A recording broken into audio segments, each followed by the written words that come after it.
My name is John Kiriakou. I'm a former CIA officer. I was in the CIA for 15 years. In 2002, I was the chief of CIA counterterrorism operations in Pakistan. Immediately after 9/11, you had the first response by America to corner these Al Qaeda terrorists, and you had them hold out in the Tora Bora Mountains, and there was extensive bombing that was going on. We did not know that the translator for the commander of Central Command was actually an Al Qaeda operative who had infiltrated the US military. We knew we had bin Laden cornered. We told him to come down the mountain. And he said through the translator, "Can you just give us until dawn? We want to evacuate the women and children." The translator convinced General Franks. What ended up happening was bin Laden dressed as a woman, and he escaped under the cover of darkness in the back of a pickup truck into Pakistan. What is this compulsion that America has with dictators and this love story? The United States loves working with dictators because then you don't have to worry about public opinion and you don't have to worry about the media. We essentially just purchased Musharraf. We paid tens of millions of dollars in cash to the Pakistani intelligence service. When Benazir Bhutto was in exile in Dubai, I went to see her and we heard a car pull up. And she said, her exact words, "So help me God, if he came home with another Bentley, I'm gonna kill him." Zardari, Yeah. her husband. And I said to my boss afterwards, she makes $60,000 a year. She lives in a $5 million house, and he has a collection of Bentleys. Aren't they ashamed of themselves? India showed restraint after the parliament attacks, showed restraint after the Mumbai attacks of 2008. The Indian government would have been perfectly within its rights to respond by striking Pakistan. And I remember at the White House, we expected the Indians to strike back, and they didn't. During your time in Pakistan, 2002, 3, 4, around that time, another very dangerous threat to humanity was Dr. A.Q. Khan's. We would have just killed him. He was easy enough to find. We knew where he lived. We knew how he spent his day. But he also had the support of the Saudi government.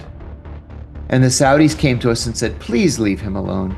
We like A.Q. Khan. We're working with A.Q. Khan. We're close to the Pakistanis." This was a mistake. Was there ever a fear that these nuclear weapons would fall into terrorist hands? Yes.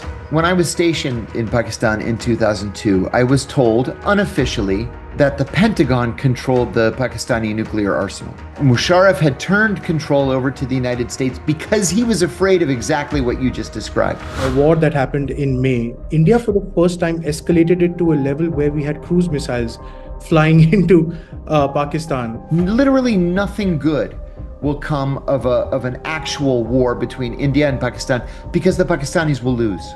And I'm not talking about nuclear weapons. I'm talking just about a conventional war. The Pakistanis will lose.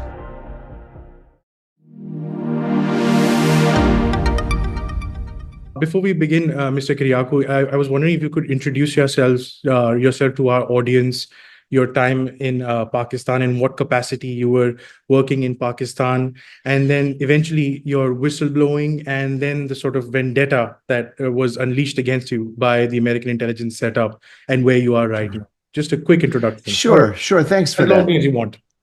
Sure, thank you. My name is John Kiriakou. I'm a former CIA officer. I was in the CIA for 15 years. The first half of my career was in analysis. The second half was in counterterrorism operations.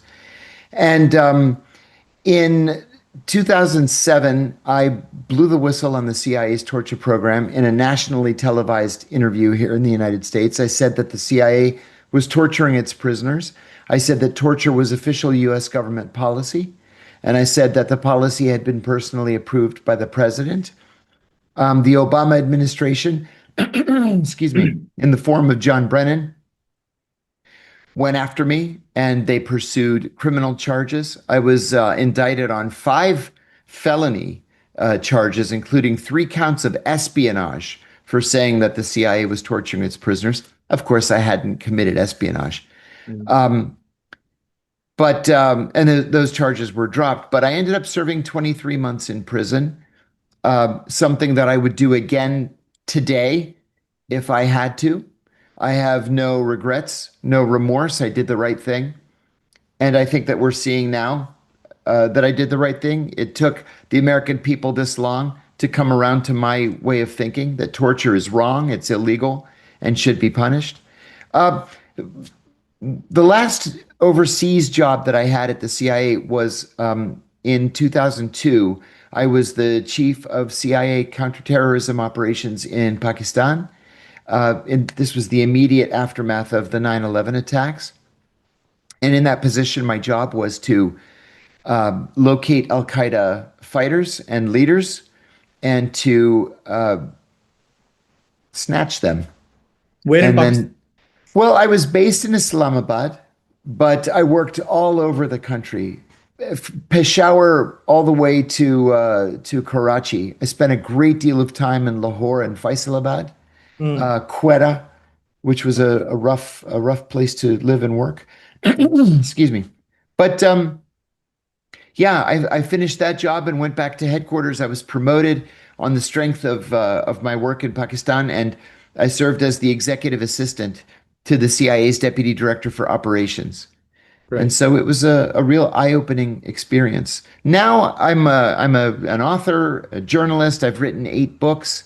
I Hmm. have 2 podcasts. I have 2 syndicated newspaper columns. I Mhm. speak all around the world, and things have worked out, thank God. Your voice is an authoritative voice because, I mean, you've Thank been in you. the field. You've seen geopolitics play out real time, especially in an area like Pakistan. You're also credited for the first takedowns of, I would think, a high value target of the Al Qaeda, Yes, Abu Zubaydah, and then Abu eventually, Zubaydah. which eventually led to Yep. the actual whistleblowing of torture techniques used on him, which didn't really work out. Though, can you explain how that happened? Yeah. How did you nab him? And then I'll go deeper into some other questions I have about Pakistan and terrorists in Pakistan. Sure. You're right that Abu Zubaydah was the first high value target that we were able to track and to find and to capture. We believed wrongly at the time that Abu Zubaydah was the number 3 in Al Qaeda. He was not the number 3. He had never joined Al Qaeda. He was he was working in support of Al Qaeda, certainly. Hmm, He had founded the House of Martyrs, the Al Qaeda safe house in Peshawar. hmm, He had founded and staffed Al Qaeda's 2 training camps in southern Afghanistan, one in Kandahar, one in Helmand. So he was a bad guy, but he was not the number 3 in Al Qaeda.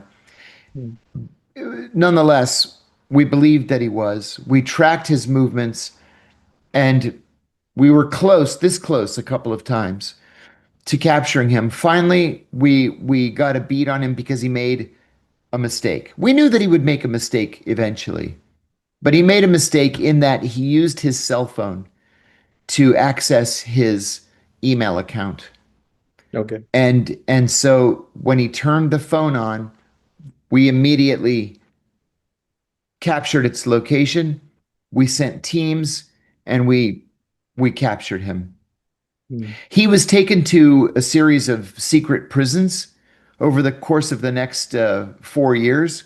And then finally in 2006, he was taken to Guantanamo. He's been there ever since. yeah. He's been in American custody now for 23 and a half years. He's never been charged with a crime. And I've become one of those voices calling for him to be released. He was not the number 3 in Al Qaeda. He was not guilty of the crimes that we accused him of having committed. He was not involved with the 9/11 attacks. He should be released, and he's not been, and he Okay. likely won't be. I've heard this story of yours in various podcasts and appearances that you've done. One question that I always wanted to ask you was this sentiment that you have about Abu Zubaydah, is it shared by, I guess, your colleagues at that time at the Pakistan's ISI, because you were working with them to nab Yeah, targets, right? yeah, but it was a little bit more complicated than that. Forgive me for saying this. You're Indian, of course, you're not Pakistani, but we didn't fully trust the Pakistani ISI at the time. So we never told them who the target was. Okay. We never said it's Abu Zubaydah, Zain I al won't take Abidin, Muhammad I won't take Hussein, umbrage to that. That's fine.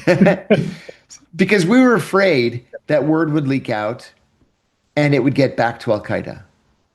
And so we just called him a big fish, Oh, which became Mr. Fish. So we believe that Mr. Fish is at this location. Let's send teams and we're gonna snatch him. So the reason why we believed that, the reason why we did that is because we were of the belief, and in all these years of retrospect, I know that this is true, that there really were two parallel ISIs. hmm, There was the ISI that I was working with, and these guys were heroes. They were all trained at Sandhurst in the UK. They had taken classes in the US sponsored by the FBI. Their English was as good as mine. Great guys who were willing to put their lives on the line in the name of counterterrorism. But then there was another ISI made up of people with long beards who hmm, gave you a dirty look when you were walking the halls there. These were the members of ISI who had created these Kashmiri terrorist groups or Jaish-e-Mohammed yeah, or other groups that were blowing up Shia Muslim mosques and were attacking Americans. hmm, So we did not have rose-colored glasses on at the time, thinking that everybody in ISI is wonderful because our relationship with the counterterrorism units was wonderful. you're right. It was far more complicated than that. You did have a lot of leverage over Pakistan and Pakistan's eyesight. That's why I want to rewind a little bit back. I had a conversation with Mr. Scott Horton, who's written Oh, he's wonderful. yeah, Yes. he's written extensively about the war in Yes. Afghanistan. So this is so I want to talk about the months immediately after 9/11, where you had the first response by America to corner these Al Qaeda terrorists, and you had them hold out in the Tora Bora Mountains, and there was extensive Yes. bombing that was going on, and you had Yes. a lot of these high value targets that were identified, but they just went over the passes into Pakistan and just dissolved into the ether over there. Why didn't Yes. America go into Pakistan then and get this done if you had such a close relationship with their intelligence? Oh, that is such a good question. And I have several answers for you. First, the United States was reactive at the time rather than proactive. You remember we waited for more than a month before we started bombing Afghanistan. Yes. We were trying to be deliberate. We were trying to not let emotion cloud our judgment, and we waited a month until we had proper buildup in the region, and then we began attacking known Al Qaeda sites. Again, mostly in the Pashto areas of southern and eastern Afghanistan. Um, we believed in October of 2001 that we had Osama bin Laden and the Al Qaeda leadership cornered at Tora Bora. Yeah. We did not know that the translator for the commander of Central Command uh, was actually an Al Qaeda operative who had infiltrated the US military. Oh, wow. And so we knew we had bin Laden cornered. We told him to come down the mountain. And he said through the translator, "Can you just give us until dawn? We want to evacuate the women and children, and then we'll come down and give up." The translator convinced General Franks to approve this idea. What ended up happening was bin Laden dressed as a woman, and he escaped under the cover of darkness in the back of a pickup truck into Pakistan. And so when the sun came up at dawn, there was no one in Tora Bora Yeah. to give up. They had all escaped. And so we had to move the fight to Pakistan proper. Now, you're right, our relations with the Pakistani government were very, very good. It was General Pervez Musharraf at the time. And look, let's be honest here. The United States loves working with dictators Yes. because then you don't have to worry about public opinion and you don't have to worry about the media. Hmm. And so we essentially just purchased Musharraf. Hmm. We gave millions and millions and millions of dollars in aid, whether it was military aid or economic development aid. And we would meet with Musharraf regularly, several times a week. And essentially, he would let us do whatever we wanted to do. Yes. But Musharraf also had his own people that he needed to deal with. He had to keep the military happy, and the military didn't care about Al Qaeda, they cared about India. Yep. And so, in order to keep the military happy and keep some of the extremists happy, he had to allow them to continue this dual life of pretending to cooperate with the Americans on counterterrorism while committing terror Against against India. India. December 2001 was when the parliament attack also happened Yes, in New Delhi. So this is kind of coinciding also with yours when your presence in Pakistan as well, or was it yes. in I 2002? got there. I got there 3 weeks, 2 weeks later. Yes. Okay, so you're running ops now. You're giving all this aid to Pakistan, but you're also seeing a lot of this being routed to uh, terrorist groups active, but basically propped up by Pakistan and Pakistan's ISI. What was the situation like when you were in Islamabad or wherever you were in your position when Operation Mhm. Parakram happened, where India and Pakistan were at almost at the brink of a nuclear war back then in 2002? I'll tell you a funny story about that. Um, Family members had been evacuated from Islamabad. So everybody who was working in Islamabad was working alone, right? There were no family members there. Well, then there was a second evacuation. So it was only Why were essential they, sorry, personnel why were they evacuated? Sorry. because we believed India and Pakistan would go to war. Hmm. Yeah. So we just evacuated. This is actually not uncommon in the American Foreign Service. I worked in the Middle East for years and we went through at least 5 evacuations over the Hmm. course of my career. Yeah. Kuwait, Yeah. Bahrain, Saudi Arabia. We were constantly evacuating family members. Okay. So I had a very young first tour female officer working for me as my assistant. And we went to lunch one day in the embassy cafeteria. The cafeteria was enormous. It probably held 400 people, gigantic. And in fact, on weekends, it would double as a nightclub. There would be bands that came in and would play cover songs, and a disco ball would come down and spin around, and people danced. We went down at 12 o'clock noon one day for lunch. Hmm. And when we got into the cafeteria, we were the only ones in the cafeteria. And she said to me, "Where is everybody?" And I said, "Are you kidding?" And she said, "No, where is everybody? It's 12 o'clock." And I said, "They've been evacuated." And she said, "Why?" I said, "Because India and Pakistan are going to go to war with each other, like at any minute now." She Wow. said, "They are?"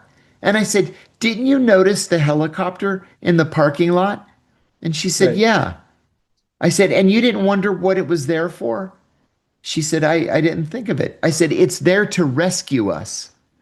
Hmm. And then the Deputy Secretary of State came in and Hmm. shuttled between Delhi and Islamabad and negotiated a settlement where both sides backed off, and then everybody came back. But the moral of the story is that we were so busy and Yeah. we were so focused on Al Qaeda and Afghanistan, we never gave two thoughts to India. And I'll tell you another thing. Just a couple of months later, in March of 2002, we raided a Lashkar-e Taiba safe house in Lahore. Okay. And in that house, we captured three Lashkar-e Taiba fighters who had with them a copy of the Al Qaeda training manual.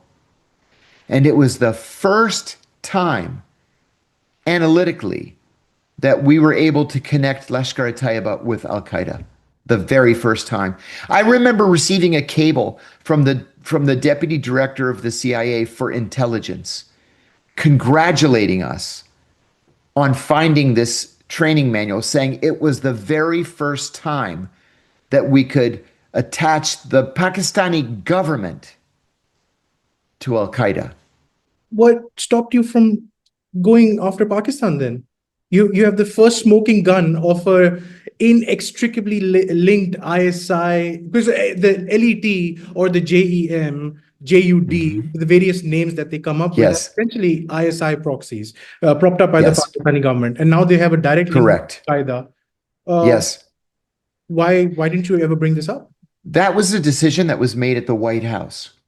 And the decision was that the relationship is bigger than India Pakistan, at least temporarily. The relationship, we needed the Pakistanis actually more than they needed us at that point. We were happy to throw money at them. That's what they responded to. But we really needed them to let us base our drones in Balochistan, for example, have what's called a picket line. CIA officers all the way up and down the border with Afghanistan So from Waziristan all the way down to to Balochistan. Balochistan. Wow. We needed a presence in Peshawar. We needed a presence in Quetta. We needed a presence in Karachi and Lahore. And we needed for them to say yes to everything that we wanted to do. And so a decision was made at the White House that if we strategically ignore this terrorism problem vis-a-vis India, the relationship would be much easier to negotiate. And so that's what we did. I'll tell you one other thing. Years later, in 2008, I had left the CIA. I had blown the whistle already, and I was working as a counterterrorism advisor to ABC News, one of the big news networks here in the United States. And I got a call saying, "Are you watching the news?" I said, "No." It was the night before Thanksgiving, so it's a major American holiday, major holiday. I said, "No, I'm not watching the news." There's been an enormous terrorist attack in Mumbai. They're attacking hotels, they're attacking Jewish centers, they're attacking this and attacking that. I said, "Oh my God." They said, "Can you come into the studio and talk about this?" I said, "Of course." Everybody else was on vacation because it's the eve of a major holiday. Yes. So I jump in the shower, I shave, and as I'm getting dressed, my wife, who was still in the CIA at the time, she said, "You should watch, while you're getting dressed, you should watch what the other networks are saying about this." So I go to CNN. They said, "Al Qaeda." I go to Fox, "Al Qaeda." MSNBC, "It's Al Qaeda." And these are all friends of mine who were saying it. And I said to my wife, "I don't think this is Al Qaeda." She said, "Wow, you better really be sure of yourself if you're going to put your reputation on the line and tell the entire country that this is not Al Qaeda." So I drove down to ABC News to the studio, and they wired me up, and I was talking to the reporter in New York. And I said, "Listen, I don't think this is Al Qaeda. I think this is the Pakistani supported Kashmiri groups." I said, "Al Qaeda doesn't care about India. They don't have any problem with the Indians. Their fight is with us." Yes. And he said, "Oh my God." He said, "You're going to need to be 100% sure because everybody is saying it's Al Qaeda." And I said, I was in the CIA long enough that I can say that I feel strongly this is not Al Qaeda. And so I went on the air and I was the only person that said, "I believe that these are Pakistani Kashmiri separatist groups supported by the Pakistani ISI." Right. And that turned out to be exactly the case. Bingo. To the point where ABC News made television commercials saying, "ABC News, the Mumbai attacks, we were the only ones that got it right." But there was a bigger issue here, bigger story here. And the story was that Pakistan was committing terrorism in India, and nobody did anything about it. In your experience, India showed restraint after the parliament attacks, right? Greatly, greatly. Showed restraint after the Mumbai attacks of 2008. Yes, indeed.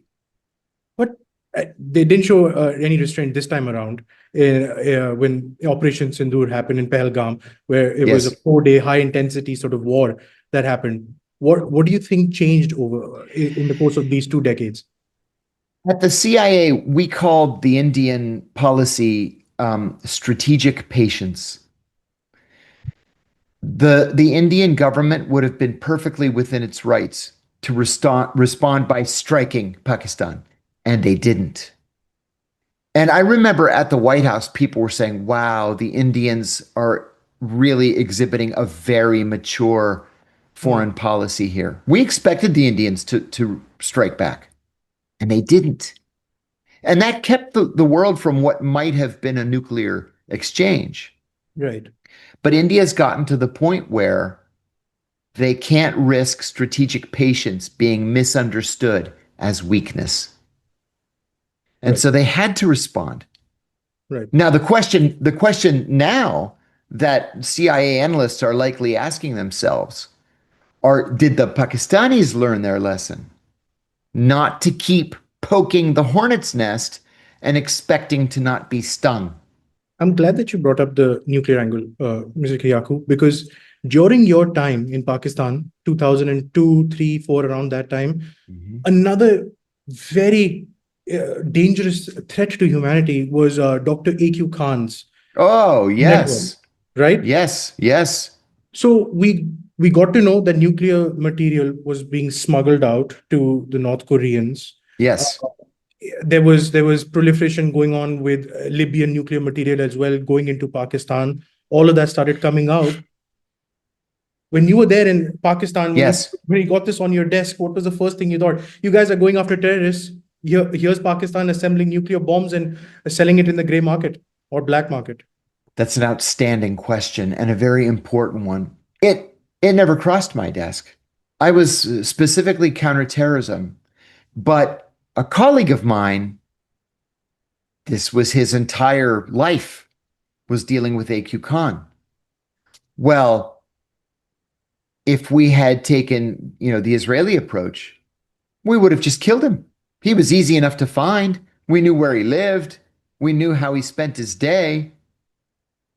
But he also had the support of the Saudi government. And the Saudis came to us and said, please leave him alone. Please. We like AQ Khan. We're working with AQ Khan. We're close to the Pakistanis. They even named Faisalabad after King Faisal. Just leave him alone. Um, this was a mistake that the US government made, not confronting AQ Khan head on. And I'll add too, later on, when I went to the Senate Foreign Relations Committee staff as the chief investigator, I worked for a man who was a journalist before going to the Senate Foreign Relations Committee staff. And he and his wife wrote a book that was first titled The Man from Pakistan. And the title was changed in the paperback version to The Nuclear Jihadist. It was the most detailed book ever written about A.Q. Khan. Hmm, And they asked more than 2 dozen CIA officers and United Nations IAEA officials exactly the same question that you just asked me. hmm, I was surprised that they got so many people to speak with them freely and openly, but they all told the same thing. They said that there were instructions from the White House not to attack AQ Khan. And it had to be because the Saudis were demanding it, insisting on it. We often wondered, and I have no proof, this is just my own speculation. We often wondered if it was because the Saudis were also building a nuclear capability. hmm. Yeah, I think that's something we should probably be thinking about. Well, when you put this into context and you talk about the Saudi Pakistan Mutual Defense Pact that was just signed a few months ago, Yes, is Saudi Arabia basically calling in its investment? I think yes. But I have to laugh about this mutual defense pact. Hmm. I don't know if you've ever spent any time in Saudi Arabia. No, But I have. almost the entire Saudi military is Pakistanis. No Saudi's going to join the military unless they're going to make him a general. You Uh, know, there are a lot of Bedouins in the Saudi military, but you go straight in as an officer. If you're a Saudi citizen, you're going to start as an officer. There are no privates or corporals who are Saudi. They're all Pakistani. All of them. It's the Pakistanis that protect Saudi Arabia but how realistic is a on nuclear on the umbrella, though? ground. But how realistic is a nuclear umbrella, though? That's what is, I mean, at least some of the doomsayers in India think of it like that. Yeah, I don't think it is realistic. Yeah. No, I So don't think it's realistic. when this AQ Khan thing happened and it was brought up, what was this Saudi Arabia hold on America? Now you have Saudi terrorists taking out the 9/11 towers, That's Saudi right. Arabia actively lobbying to protect one of the most dangerous men, at least in the last quarter century, at least in this region. And then Yes, eventually Pervez Musharraf also pardoning AQ Khan, therefore ending all investigations. What is this that's right. compulsion that America has with dictators and this love story? That is one of the most difficult questions that you could ask. You know, we like to try to convince the world that we are a shining beacon of hope for democracy and human rights and equality, and it's just simply not true. Hmm. Our foreign relations, our foreign relations are based on our national needs at any given moment. We don't do things because they're the right thing to do. Hmm. We do them because they happen to be good for us that day, which is why we get into bed with so many dictators around the world, which is why we get into bed with so many politicians who are so extreme in their personal politics that it makes no sense to the American people. Why are we in bed with Benjamin Netanyahu right now Right. when Right. we've known Netanyahu since the 1980s as an Yes. extremist? Yes. Because it's the easy thing to do and it serves our purposes, today. That may change tomorrow, but today it's okay. I worked for an ambassador in Bahrain who was an absolutely lovely man.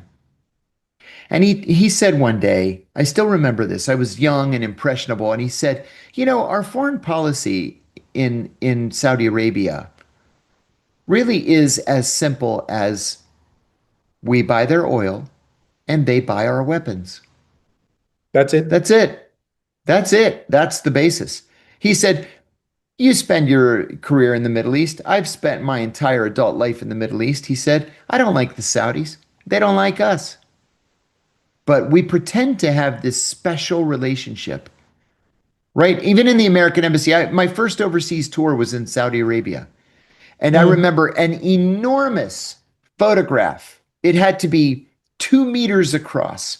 And it was President Franklin Roosevelt and King Abdulaziz ibn Saud, the founder of Saudi Arabia, Yeah. in the back of a car together. And this was supposed to be emblematic of our special relationship with the Saudis. But when I first arrived in Saudi Arabia, um, I was placed in embassy housing. So I was living in an apartment in the diplomatic quarter, and I would walk a block or two to the embassy and go in the back entrance of the embassy. And every day, my first 3 days, I would say to this Saudi guard, national Saudi Arabia National Guard officer standing there, Salamu alaikum. The Well, response, of course, is Walaikum assalam. yes. He would ignore me. So the next day I went in and I said, Salaam alaikum. Hmm. And he ignored me. The third day I went in and I said, Sabah al khair wa assalamu alaikum. Good morning Right. and peace be upon you. He ignored me. And I stopped and I said to him, what's your problem? And he said to me in English, he said, you are hired help. We paid for you to come here and defend us. we are not friends. Hmm. And I said, you know what? You're right. We aren't friends. I don't like you, and I don't like any of your compatriots. None of them. Right. And then I never spoke to him again. But that was the US Saudi relationship in a nutshell. Do you think Saudi Arabia knows this now? Because with this mutual defense pact, again, I keep coming back to the nuclear thing and them sort of, basically seeking nuclear deterrence with the help of Pakistan. Then it appears with with this Trump regime that a certain amount of American retrenchment has happened in the Yeah, region, where it's yeah. almost like a hemispheric defense now that America is focusing on. So Saudi Arabia always had the US for its back. Now that US is not, at least it appears that it's not highly dependent on Saudi oil, Saudi energy. Do you think Saudi Arabia is doing this as an insurance pact? Absolutely, yes.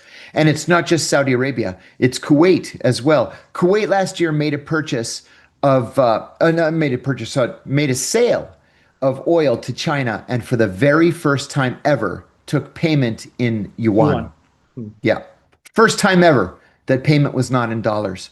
So I think everybody is coming around to the notion that here in the United States, we're sitting on an ocean of oil. Okay, we have shale oil enough to last us 500 years. We don't need Middle Eastern oil. We buy it because it's good for relations, Yes. because we buy it and then they buy our weapon systems. Right. So we continue to do that. But when push comes to shove, we don't need the Saudis anymore. And We that's what. don't. And so they're hedging their bets. They're Yeah. they're improving their relations with China. They're Mm. improving their relations with India, which is a huge market and in need of oil. Yes. And if the Indians are going to have problems, especially from the United States, buying Russian oil or Russian natural gas, oh, they should just buy it from Saudi Arabia. It makes it even easier. Right. Yeah, So I absolutely. think we're Yeah. seeing a transformation here in the way the A world very operates. dynamic geopolitical shift is being viewed here. That's why conversations like Agreed. this with you, someone in the field and who has historical context, I mean, it's fantastic. So we had this hot war with Pakistan in May, and it happened, and the nuclear question came up again. And I thought, what better person than you to sort of, illuminate a little bit more about Pakistan's nuclear weapons and everything. So you were there on the ground in Pakistan in 2002, 2003. We also saw Pakistan sort of lurch into almost like a civil war with the various terrorists it had propped up in its backyard. Was there ever a fear that these nuclear weapons would fall into terrorist hands? Yes. When I was stationed in Pakistan in 2002, I was told unofficially that the Pentagon controlled the Pakistani nuclear arsenal.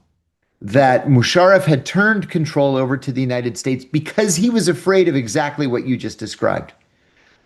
But the Pakistanis in the intervening years, and remember, I was there 23 years ago.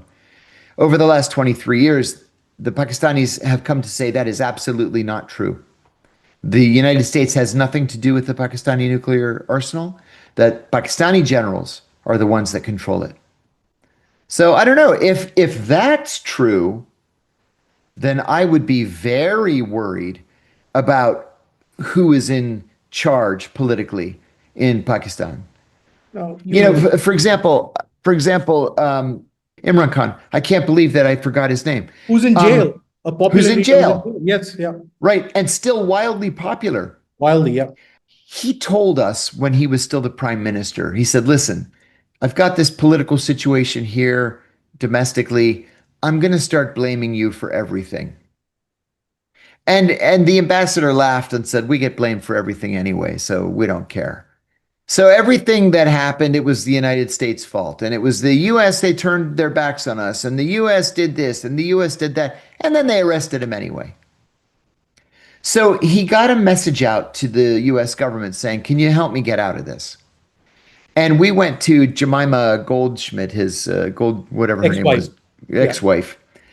And she went to Pakistan and asked them if they would release him. And they said no. So, like you, I'm worried about continued disagreement in Pakistani politics that has the potential to spill into the streets because the Pakistanis have a tendency to get themselves spun up Hmm. and people die during demonstrations and there are attacks against political figures and assassinations and the country is not known for its transformative leaders making positive decisions. I'll tell you another thing. When Benazir Bhutto was in exile in Dubai, Hmm. I went to see her with a senior officer. I went as the note taker, and she lived in this $5 million palace on the Gulf, and we were sitting in the front room, the salon of the house, and we heard a car pull up, and she said her exact words. So help me God, if he came home with another Bentley, I'm going to kill him. Zardari, Yeah. her husband. And I said to my boss afterwards, she makes $60,000 a year. She lives in a $5 million house and he has a collection of Bentleys. Aren't they ashamed of themselves? Like, how can they go back to Pakistan and look the Pakistani people in the face when their people don't even have shoes and enough food to eat? Like, I understand corruption is a problem there, but that level of corruption? Yeah. Come on. Well, those are the kinds of politicians that the Pakistani people have to deal with. You talked about Benazir Bhutto. You talked about Zardari. Zardari is the current president over here. Yeah. And Yep. now going back to the nuclear issue, in this war that happened in May, India for the first time escalated it to a level where we had cruise missiles flying into Pakistan with direct hits at Yes. the time. And from the Indian side, this constant line is said from the prime minister level up. He says that we call their nuclear bluffs. You said that you were told unofficially that you knew that America knew where the nukes were. Do you think Americans told India that the control of Pakistani nukes also lies with America? I doubt it. I doubt it because of the vociferousness with which the Pakistanis have come out publicly and said that they control the nukes. But I can tell you definitively Hmm. that the State Department was telling both sides, if you're going to fight, fight. Keep it short and keep it non-nuclear. If nuclear weapons are introduced, the whole world is going to change. And so I think there was restraint on both sides. The Pakistanis need to come to a policy conclusion that there's nothing positive for them in Hmm. fighting India. Right.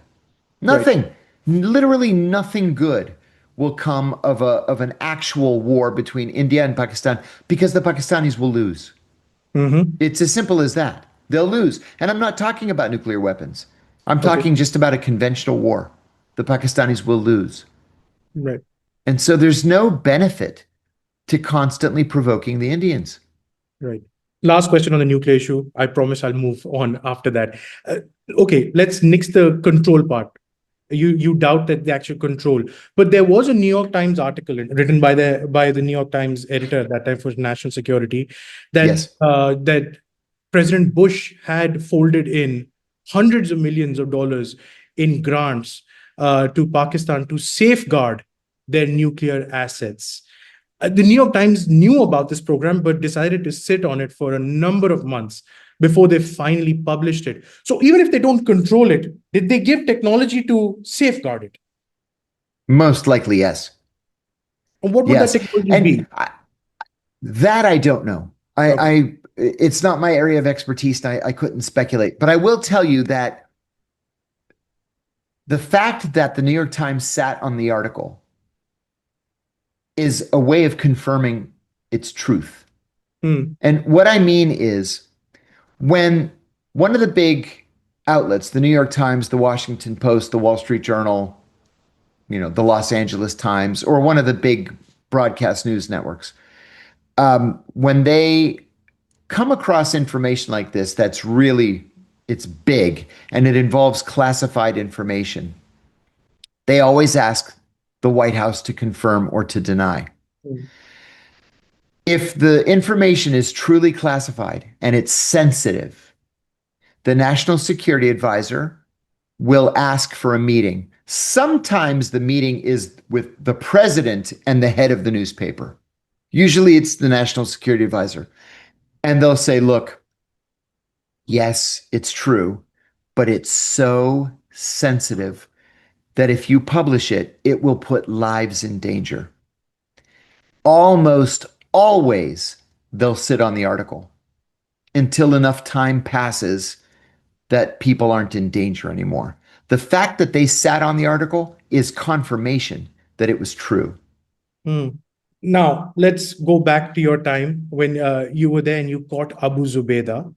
This, I'm sure you would be in line for promotion after capturing Uh, number three in Al Qaeda, right? yes. What happened after that? What's your story after that? Well, I got a medal, I got a huge award, and then I was denied promotion. And I was shocked. And I shouted at my boss, what do I have to do to get promoted around here? Do I have to catch bin Laden? I just caught the number three in Al Qaeda and I'm denied promotion. Well, it turned out that the reason why I was denied promotion was that as soon as I got home from Pakistan, they asked me if I wanted to be trained in the torture techniques so I could be used to torture prisoners. And I said, no, I have a moral and ethical problem with it. I believe it's illegal. I want nothing to do with it. Of the 14 people that they asked, I was the only one who said no. Mm. And so the director of the Counterterrorism Center, Jose Rodriguez, a monster, said that I had, his words, displayed a shocking lack of commitment to counterterrorism. So in the meantime, I got the job of a lifetime and I became the executive assistant to the deputy director for operations. And I said, I was passed over for promotion. He said, what? He said, how? And I said, Jose said that because I wouldn't torture these guys. He said, I'll promote you. And he just signed a promotion. And so I was promoted instantly. So there were those in the Set up. yeah, in the chain of command that were thinking correctly on this issue of torture. Right.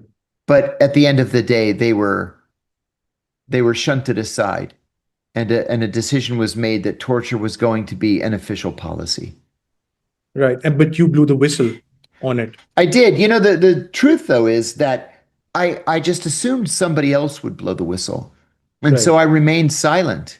And then I resigned from the CIA in 2004. My resignation was effective in 2005, and still nobody would blow the whistle.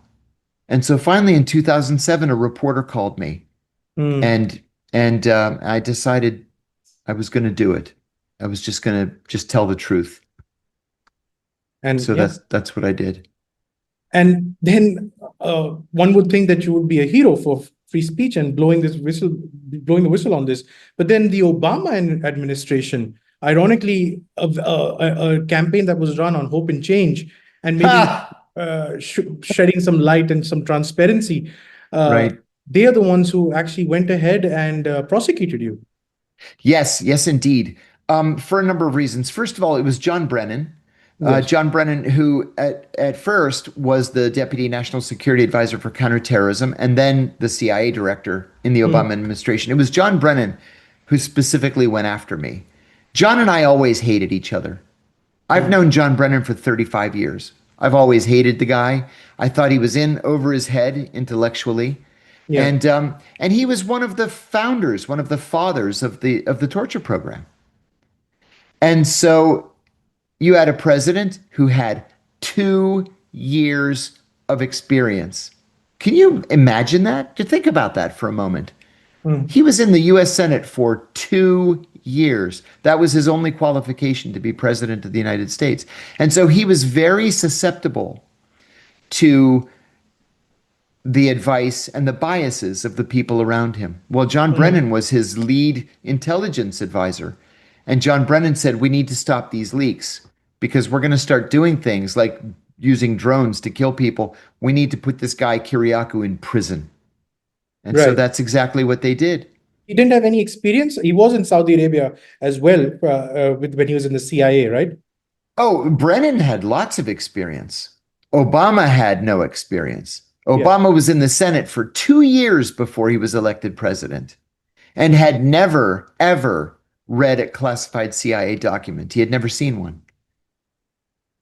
Yeah, utterly unprepared to become president. And what led to eventually you spending 24 months in jail? I know I'm fast forwarding a bit, but That's okay. What they started doing was they knew I hadn't committed espionage. And right. so the espionage charges were dropped eventually. They waited until I went bankrupt and then they dropped the charges. But what they did is they tapped my phones and they went through my emails, 3 years worth of emails, and they were able to find one single email where I confirmed the surname of a former colleague. And they said, aha, that's a crime. And so that's the crime that I pleaded guilty to.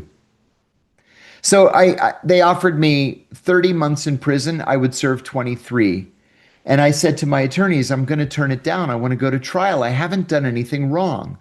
And they said that if I went to trial and I was convicted, it would be a lot longer than 23 months. I said, realistically, how much time am I looking at? If I lose, they told me 12 to 18 years.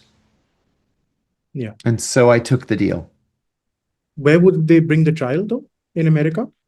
Yeah, it was in the Eastern District of Virginia. And this was another thing. This would be a jury in Eastern District of Virginia. Oh, so Washington, D.C. insiders. CIA, Pentagon, FBI, DIA. This is where they live and work. Yes. And so that would have been my jury. So the chances are that you could face conviction. If you've And a ever longer heard of, term. Yeah. oh yeah, if you've ever heard of O.J. Simpson, Yes, of course. he was so I hired O.J. Simpson's jury consultant, Okay. and we got him a security clearance. He went through 10,000 pages of documents, and finally we had a meeting with all the attorneys. I had 11 lawyers and O.J. Simpson's jury consultant, and he said, if we were in any district in America other than the Eastern District of Virginia, I would say, let's do it. We're going to win. But the Eastern District of Virginia, your jury is going to be CIA, DIA, FBI, Pentagon. He said, you don't have a prayer. Take the deal. And so I took the deal. Now that you're out, you're independent, and you are a commentator of a very renowned commentator who has first-hand experience, does the CIA look at you with some trepidation? Are they happy when you talk about all these things? What's life after prison, after blowing the whistle and talking about your experience? Well, I still have friends inside the CIA, and we've talked about that. The truth is, most of my detractors are either dead or retired because we're talking about, my actions were 20 years ago. So they're mostly dead or retired. And now that they're retired, nobody pays any attention to what they say. The position inside the CIA has changed about me. A friend of mine told me just a few weeks ago that she was participating in a briefing, a security briefing, and they showed a slide with my picture and it said, the insider threat. And she said, everybody started booing, boo, boo. And the instructor said, wait, why? Why is everybody booing? And she said, he's not a threat. He's the whistleblower. We should aspire to be like him. And she said in the next running of the briefing that they had taken the slide out. That's your win. I won. It took 20 years. Yeah. But I won. We just celebrated Diwali over here in India, the triumph of good over evil. That's right. This is it right here. That's exactly right. So I'm sure you're now trying to get a pardon. I am actively. How's Yes. that going? And frankly, Donald Trump is the only president who would have the guts to do it. The Hmm. the rest of them are just in the grasp of the CIA. I have very, very important Republicans who support me. Tucker Carlson, Judge Napolitano, excuse me, Hmm. Dr. Phil, if you know who Dr. Phil Yeah. is, um, and Republican political figures, the governor of Texas, for example. And so I'm told that my file is literally on his desk. It's just a question of whether he signs it or not. And Right. every day I wake up and I say, I hope today's the day. We'll So say a prayer for you as fingers well over crossed. here. Thank you Before so we much. end, I'm glad you brought up Tucker Carlson because I was going through his documentary series. I saw you there too. Ah, yes. He ended the series by asking a sort of predicate question or just a fundamental question about the towers that went down and the eventual war on terror, the trillions spent. He asked which countries benefited in the end. Yes. You've seen it all. You lived those years. What's your guess? Almost no countries benefited. Israel benefited. Um, but a lot of individuals became very, very wealthy Hmm. because of the so-called war on terror. We spent more than $1 trillion. We killed as many as 2 million people. And the ones who benefited were the defense contractors and the intelligence contractors, the Eric Princes of the world, and the people at the top of organizations like Blackwater, or the defense manufacturers, Northrop Grumman, Lockheed Martin, Boeing. They all got rich. Right. But we're no safer now than we were on September 10th, 2001. Hmm. And we've lost freedoms and civil liberties here in the United States. Hmm. So I'm not sure anybody really benefited except for those who provided hardware and services. Hmm. They all got very rich. May I add one thing? I feel that Pakistani Please. terror groups with an eye towards Yeah. India, they Yes. benefited. Because a lot Sure. of those American defense contractor monies, that defense parts were all turned towards Well, India. and I'll add something. We paid tens of millions of dollars in cash as rewards to the Pakistani intelligence service. And God knows what they did with that money. Excellent. Mr. Kiriakou, thank you for your time Thank and you. Good to meet you. good to meet you. Great questions. Thanks.